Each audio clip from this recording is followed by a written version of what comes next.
welcome back to Caroline Lily's Designs and More. Today I'm going to discuss stationery, what brought me into design originally. Actually, if we go back a little bit before that, I guess before I started designing stationery, I took a crack at trying to design landscapes in Photoshop, but decided that I wasn't that good at it. It could have just been my perfectionism talking, but and ended up falling in love with stationery a little bit more, and my love for design kind of went from there. So I'm going to talk a little bit about stationery and a few different pieces. I'm going to show you a few pieces that I did when I started out, and then show you kind of where they went from there once I found a place that actually printed them professionally. And then I'm going to walk you through how I started out designing them, not how I actually do them today. So when I started out designing them, I actually started out designing them on Photoshop, which is not what I would recommend doing today. And I just printed them out on regular 8.5 by 11 printing paper. This is my very first piece of stationery. It's, you know, not much, but I was proud of it at the time. I actually have a lot of my original pieces printed out on printing paper because I liked to keep them handy to show people kind of what I could do, and also to write letters to friends and family members. So I just designed them using Photoshop and the free tools that I could download with Photoshop, and then sort of printed them after that, and kind of kept a record of what I had. And then I also had a DeviantArt account, and I downloaded them on DeviantArt to show people what I did after that, because I couldn't find, at the time I couldn't find a place that would print to sell stationery. So these are just a few of the pieces that I started out, and as you can see, they weren't very fleshed out or very they didn't have like stories behind them, or they weren't very flashy or anything like that. But as I progressed, I started getting a little bit more courageous with my designs. This one has like a waterscape at the bottom, but these ones still, I believe at the time, were all still stamps. I didn't use any of my original designs until I started getting a little bit more comfortable with the tools of Photoshop and how to use them. So those were in the beginning days, just using the stamps that Photoshop had allowed for free or for public domain. And then once I found an online store and got a little bit more courageous with my designs and more comfortable with my design skills, I started doing my own designs and posting them online for sale. And there's two different sizes, by the way, that are usually found for sale online, and this one comes in 8.5 by 10 notepad, 40 sheets, and this one is a lily stationery with a whole bunch of circles and designs on them, and the lines are a little bit more wide spaced. And then the second one is a little bit smaller, and it is a 5.5 by 8.5, And then these lines, of course, are going to be a little bit more college-wide space because it's a little bit more of a smaller piece. And then I have coffee stains here and a little note and a little smiley face and stuff like that. So those are kind of what it progressed to versus what it started out with. And printing from your own printer versus printing from professional printers. So now that we have a little bit of that, let's just get right down to it and show you how I started out doing my own stationery pieces, a little bit of how-to, and maybe you can start designing some of your own. Brief how-to creating stationery, a demonstration PowerPoint turned video by Ashley Lynn Williamson. Again, just a kind of a quick reminder, this is how I began, not how I do it now. So we're going to do kind of a rundown of how I started using, I believe it was Photoshop CS at the time. So very old compared to what they have now. Yeah, and I'll kind of walk you through what I did, kind of walk you through easy ways of how to start, and any stationery that you see today, I will post links to if they're sold on my website, so on and so forth. Just kind of a quick little funny thing, if you're seeing stationery spelled both ways, it's because half of my stationery is actually spelled incorrectly when it's when it says stationery designed by down at the bottom, because I was unaware of the correct spelling, so it's a little inside joke for me. Anyway, so let's get into it. The first thing I would like to talk to you about is fan art stationery, simply because it's the easiest way to step into stationery, mostly because it's easy to create. You can find your pieces online,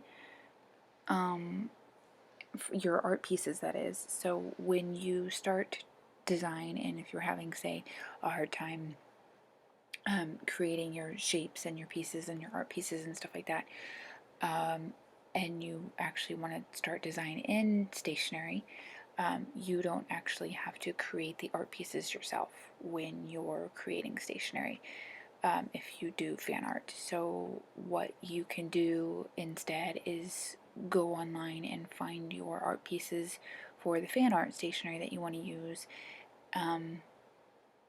Make sure that they're actual good pieces, not blurry or anything like that, and comprise them in a way that make you happy, that look well, that look pretty, and look aesthetically pleasing is the word that I'm looking for, and start by doing it that way. What you need to remember when you're doing fan art stationery is that it absolutely cannot be sold, that you need to give credit where credit is due, and that you can have fun with it. So that these are pieces that you can create and just print off yourself and send to friends via snail mail, or write letters to each other in class or something like that, like not while you're supposed to be doing your homework or whatnot, but whatever. Don't do your homework on them, because that can get you in trouble too, trust me.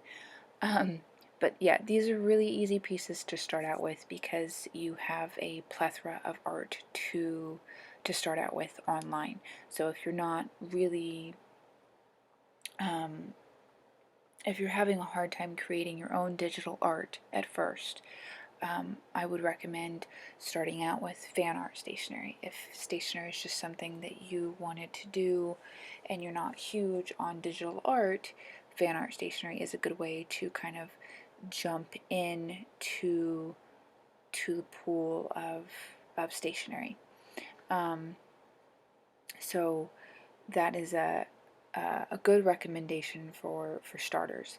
But I do want to reiterate that absolutely under no circumstances can your fan art stationery be sold.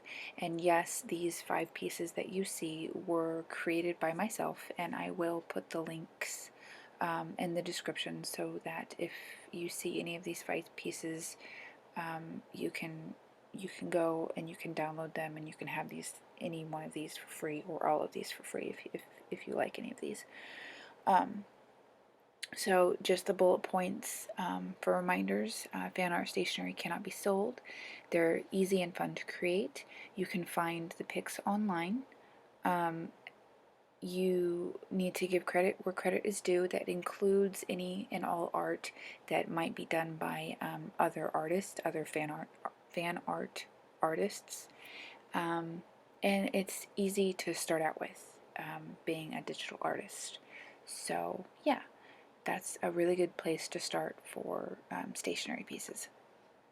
Um, Helpful sites, and I have a few up here. I went ahead and checked to see if they still worked because, like I said, when I put this together, I was still in school, which was quite a few years ago. Um, Most of them still work. Some of them have changed. Some of them are not quite what I remember. So I'll go ahead and walk you through those. The top one is Brush Easy, and it's a free Photoshop brushes site. I will also walk you through what exactly is free and what exactly isn't if you're going to use things to sell. When you're downloading, say, brushes or fonts for your portfolio to use for personal use versus what you can sell, those are 2 totally different things. Please do not fall into a trap. What I like to do is I like to stay away from any and all things that say download for personal use only, so that I can have just I don't have to worry about what is in my my uh, case full of items per se, of things that I can use. I don't want to have to worry about what art that I have, what brushes that I have, what fonts that I have that are going to be for personal use only. So what you need to look for is things that are public domain or 100% free. That's what you need to watch out for. So the first website is Brush Easy. It still works, and it's a free Photoshop brushes. The next one is Vector Tuts Plus. It also still works, and it's a how-to site. It walks you through how to do vector art, basically. Your next site that you see there is a DeviantArt site.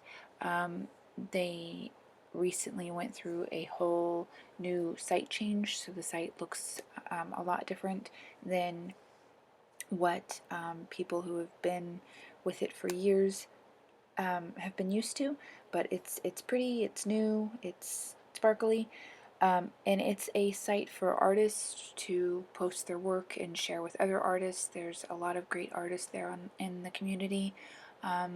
It's basically a community of artists, and it's a great place to go to not only share your work, but to look at other art and support other artists, and to find some inspiration. There's also defont.com, which is a font site where you can go to download fonts. Like I said, you want to focus on public domain and 100% free fonts. You might think to yourself, Ashley, why would you want to download fonts when you're doing stationery pieces? Some of my stationery pieces, you might notice in the top hand corner, top hand right corner, you'll notice it says the date, and then empty spots where you can write in your date, or you'll notice in the top left hand corner it says notes. And then you'll also want, if you have those section where it says notes and date, you'll also want to use the same font to write, stationery designed by, of course in very small font, and leave it somewhere hidden in your stationery for your watermark.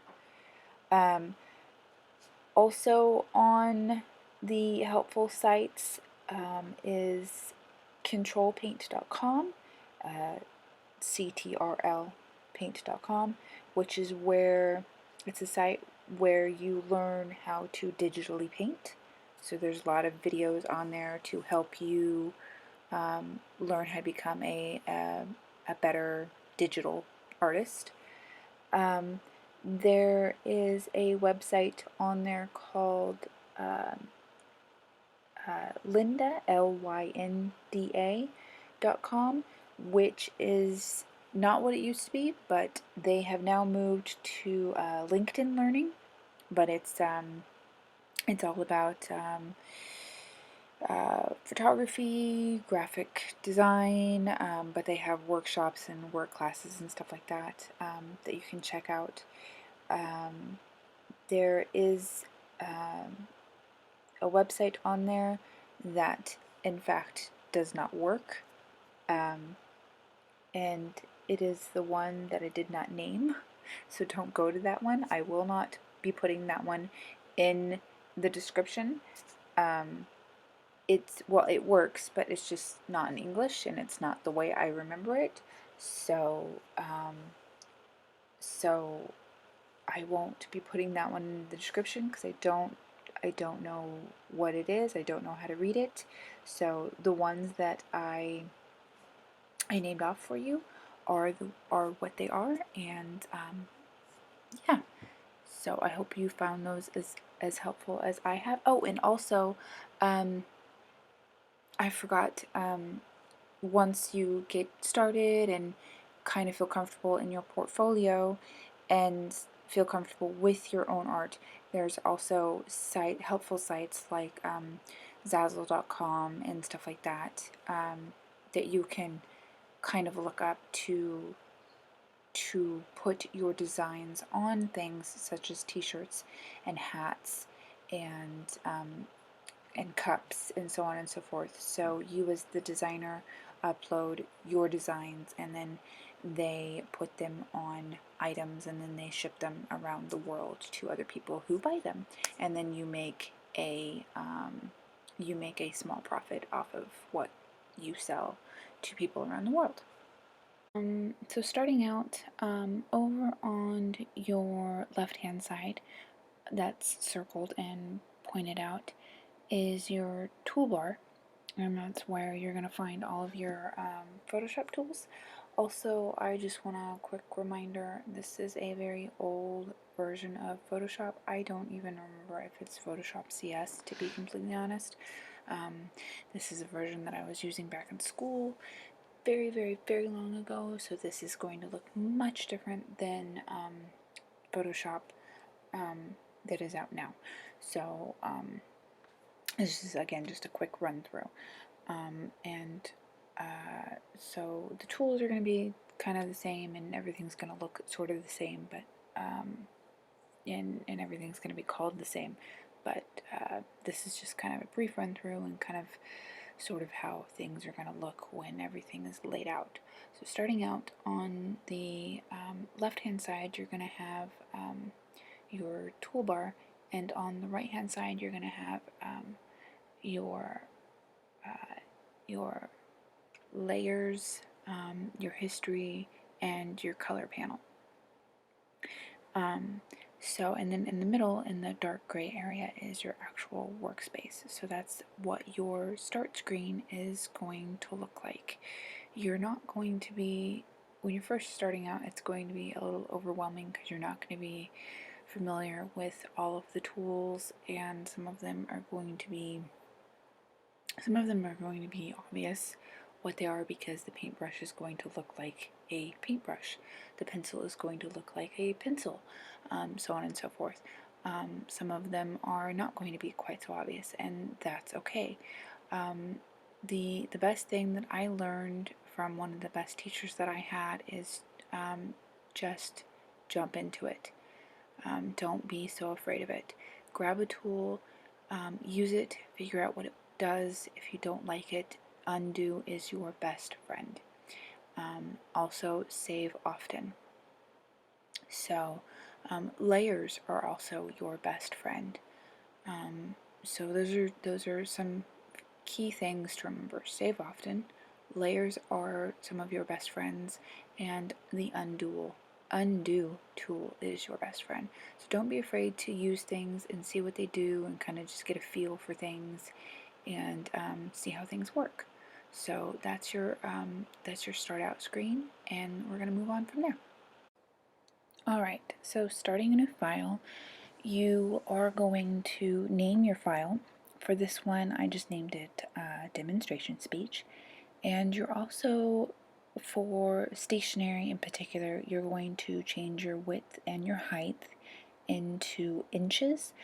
It's very important that you work in inches, particularly for the lines, because when you measure out the lines, you want to make sure that you get them exact, and also because stationery is usually letter size, which is 8.5 by 11, or it is 5.5 by 8.5.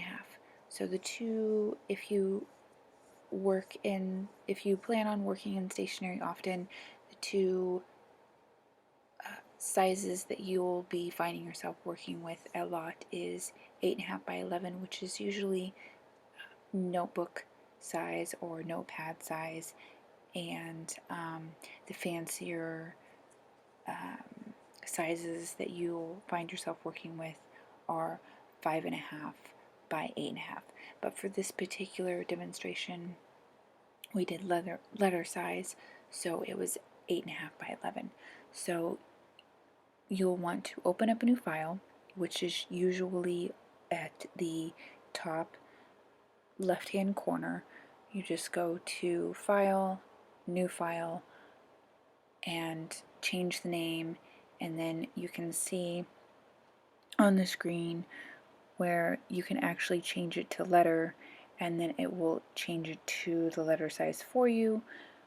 And then sometimes if it doesn't do that, you can actually change 8.5 by 11 as well. But the most important part of that is you want to make sure that everything is in inches, including your workspace, and not just your actual image space, so that you make sure that the lines that you're going to place onto your stationery are exactly the way you need them to be. Next, we're going to get into whether or not you want lines or no lines. For me in particular, this is kind of one of my things. I started making stationery because I couldn't find stationery with lines, so I made stationery to use to write snail mail to my grandmother, and I had to put lines on them because I can't write in a straight line without the lines. So that's sort of what got me started. So lines are sort of my thing. For me personally, I do 3/8 of an inch apart, because that's just sort of how far I like my lines. Wide rule spacing is 8.7 millimeters apart, and college rule spacing is 7.1 millimeters apart, just in case you're curious. There are actually 8 different types total of line spacing. There's a whole world of paper out there that lots of people, I'm sure, don't even know about. I'm just a little bit obsessed with stationery, but I just happen to find out what worked for me as far as line spacing. You guys can play around with it a little bit and find out what works for you. Some bullet points about why lines are a little bit are a little bit better in my opinion. They're easier to write on. It makes your stationery a little bit more unique because lines are not found on stationery that often, and it saves time. You can always reuse your lines later. So once you save them, you can save and copy and paste them onto another piece of stationery that you have created. So you don't have to redo your lines over and over and over again.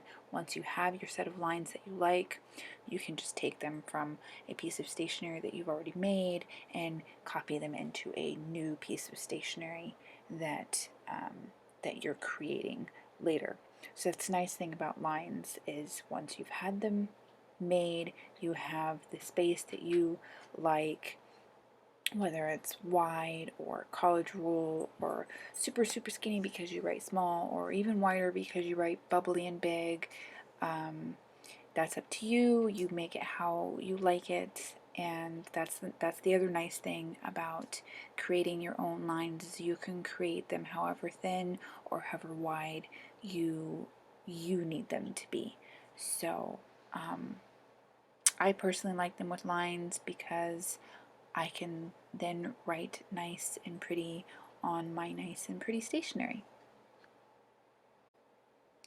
So what you're going to do for your lines is you're going to pull your blue line that you follow down from the top where that little red line is. It says pull from ruler. That's your ruler that you follow. You put your ruler where you want them, and then you are going to take your line tool where it says line tool, and you're going to follow your ruler with your line tool, and you're going to place your line tool along the blue ruler, and it's going to create a black line, a perfect straight black line. And then you're going to stop precisely where you want your line to stop. And you can create a couple of them, 2 or 3 or 4, and then basically you can select all of them and copy them and duplicate them until you have your entire page full of however many lines you would like to fill with your page. And then you have your line set. Once you have all of your lines, you can then select all of them and group them all together so that they are grouped together and you don't have to keep selecting them all if you need to move them around or highlight them or something like that. So having them in one whole group means that you would only have to select one line and then all of the lines are selected, which is pretty nice. Alright, so now we get into the fun part, the art and the design of it all. For this particular stationery piece, I actually went out on a limb and did something that I rarely ever do, which was choose something that I hand drew. I don't necessarily draw from paper and then take it to the computer and then design it. That's not really my style very often. Normally I just take what I see in my mind and immediately put it onto the computer. So this was kind of a big deal for me when I went out and did this, but I took a risk and I did it anyway. So normally what a lot of designers do is they start from pen and paper or pencil and paper, and they scan it into the computer, and then they digitize it, which is what I tried to do here. So in the top left hand corner you will see the pencil sketch, which I scanned into the computer, and then you'll see in the top right hand corner you'll see where I colorized it, and then in the middle you'll see where I took all of those pieces and I kind of created them to form a stationery piece, which I chopped them into the pieces that I wanted, and I reorganized them to fit the size of the paper that I needed at the time. And all of those tools that you need to do that are right there in that left hand toolbar that you're going to use in Photoshop. So the color toolbar, I think I used Paint and Paint Bucket at the time, which said a lot for my skills back then, not much. And I used a cutting tool, I believe, and I used the paintbrush to paint them back together. There were a lot of tools that I used in the toolbar, and like I said, at the time, it was really just trial and error and finding out what tools worked best for what I needed to do. Now that I had the flowers laid out the way I wanted them to, and it gave them a nice border, I needed to lay my lines down and see how it laid out, and also hide the lines behind the vines. And I decided I wanted to give the foreground a darker appearance. In order to do so, I highlighted the foreground and played with the lightness. So you can see the before and after that. Before, I added lines and made sure to keep all of my layers separated, and I cleaned up all of my edges and all of my lines in the vines and in the flowers and stuff like that. So before, on the left hand side, is where I was, and then after, on the right hand side, is where I left it. For the finishing touch on any piece of stationery, I like to add a watermark. And for watermarks, you want to make sure they're not too big. They don't take away from your stationery piece. Everything is spelled correctly. You don't want to have your watermark on there and not spell your name or your company correctly. You want to make sure that it's still visible, that it matches your stationery, and that it's not in a place that people can scrub away. You also want to make sure that it doesn't take anything away from your stationery. So when you print it out, you don't want that to be the thing that the people see when they see the stationery. Oftentimes, if I'm doing a little scene or if there's animals or anything like that, I like to hide my watermark in the grass or in the tail of an animal, so not only can somebody not take it out of the piece, but it's difficult to see as well, so it doesn't take anything away from the stationery piece. And finally, here we have it, a finished piece of stationery.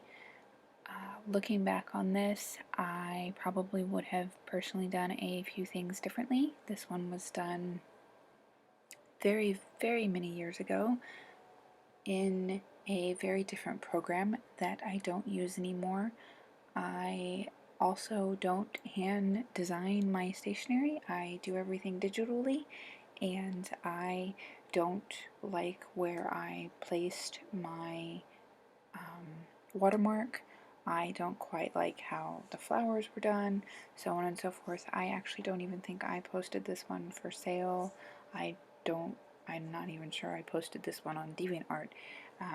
However, being an artist, we are our own worst critics, right? So there you have it. But there you have it, a walkthrough on how to create your own stationery using Photoshop. I don't use Photoshop anymore today.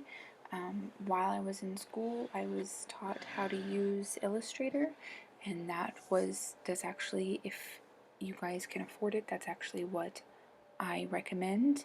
There are things for people who cannot afford Illustrator, though. I am one of those people who cannot. I highly recommend looking into and downloading a wonderful application called Inkscape for those of you who want to learn how to graphic design. It's a lot like Illustrator, And for those of you who are into Photoshop but cannot afford Photoshop or things of Adobe prices, I highly recommend something called GIMP. So still are, not were, but those two applications, GIMP and Inkscape, are the applications that I use, and I believe they are still free to download and free to use as well. And they are a lot like Photoshop and Illustrator today. And those are the two things that I use in place of Photoshop and Illustrator. I will leave the links down below in the description, as well as any links down below in the description for stationery that you might have seen for sale today. And thank you very much for watching. I hope this helps answer any stationery questions, and I hope this helps you get out there and just kind of get designing and face your fears and start using some of those designing tools and see what you can do. Thanks. If you have any questions or comments or anything, just leave them below, and feel free to give a like and share, and I look forward to hearing from you later. Bye. Love and light to you all.